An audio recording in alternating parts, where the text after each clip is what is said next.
Hoje nós vamos trabalhar um módulo transtorno do espectro autista. Eu sou Sandra Odebrecht Vargas Nunes, professora sênior da UEL e psiquiatra. Ela faz parte, o transtorno do autismo, juntamente com o transtorno da hiperatividade e déficit de atenção, do transtorno do neurodesenvolvimento. Então vamos falar um pouquinho qual é a diferença entre os dois. O autismo, ele tem um déficit persistente na comunicação social e na interação. Ele tem padrões restritos, interesses assim, rotinas que eles não mudam, interesses restritos e repetitivos. Já o transtorno de déficit de atenção, ele tem uma dificuldade no foco da atenção, uma hiperatividade que parte na funcionalidade.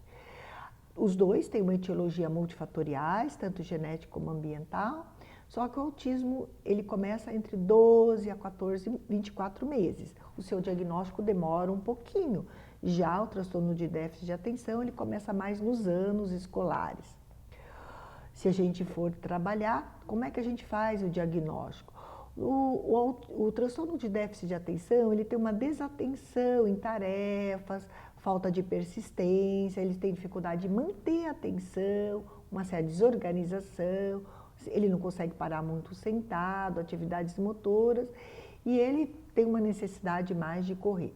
Já o transtorno do espectro autismo, a dificuldade dele é na interação social, uma dificuldade de manter uma conversa, iniciar e manter. E ele tem muita dificuldade, ele não compartilha interesses nas relações sociais, ele tem dificuldade no contato visual e a linguagem corporal, às vezes, ausente as expressões faciais. Muitas vezes, as mães, elas referem que ele tem um olhar no vazio, não olha nos olhos.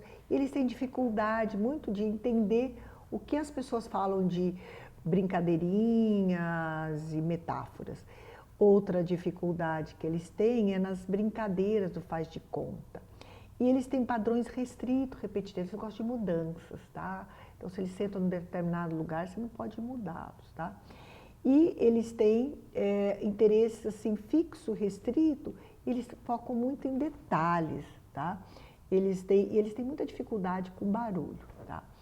Outra dificuldade que a gente avalia a diferença entre transtorno de autista com TDAH é que o autista ele pode ter comprometimento intelectual e da linguagem. Já o TDAH ele pode aparecer só na forma de déficit de atenção, hiperativo, impulsivo ou em conjunto. O que a gente percebe é que o transtorno do espectro autista ele é mais comum no sexo masculino, 3 vezes mais que feminino. E ele tem uma prevalência de 1 a 2% da população. Já o TDAH também é 2 vezes mais frequente no sexo masculino e tem uma prevalência maior, 7,2% na população. Os dois transtornos, eles vêm com comorbidades, tá? 70% do autismo apresenta alguma comorbidade, ansiedade, depressão, até dificuldade de foco. Às vezes eles focam em uma determinada área, mas eles dispersam um pouco. Já o TDAH pode vir com muita comorbidade, com desafios, transtorno de substância e transtorno de personalidade. Os dois precisam de um tratamento precisam de um diagnóstico muito precoce e um tratamento multiprofissional. Não é só dar o tal remédio que resolve. Não, eles têm que ter, pode ter até a medicação para ajudar, mas tem que ter muitos estímulos de vários profissionais para o tratamento. Tá? Lembrar que o espectro autista, ele tem muita dificuldade de expressão, linguagem corporal, dificuldade de olhar nos olhos, ele segue a mesma rotina. Se você mudar, ele não consegue seguir mudanças, tá? Ele interessa mais por coisas inanimadas do que por pessoas.